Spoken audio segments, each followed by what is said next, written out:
भक्ष्याच्या शोधात असलेला बिबट्या चक्क घरात आला आणि काळजाचा एकच थरकाप उडाला।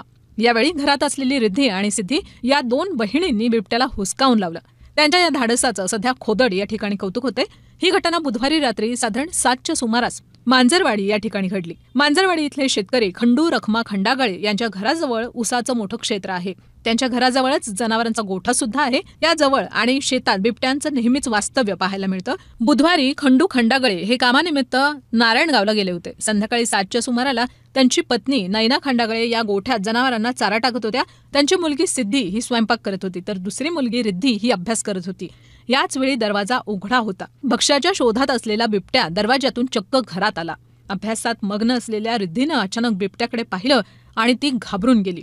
काही वेळ रिद्धी आणि बिबट्या एकमेकांकडे बघत होते। रिद्धीनं प्रसंगावधान राखत स्वयंपाक करत असलेली बहीण सिद्धीला आवाज देऊन बाहेरच्या खोलीत बोलावलं। रिद्धी आणि सिद्धीनं जोरजोरात आरडाओरड करून बिबट्याला हुसकावून लावलं। बिबट्या घराबाहेर गेला आणि दोघींनीही सुटकेचा निश्वास सोडला।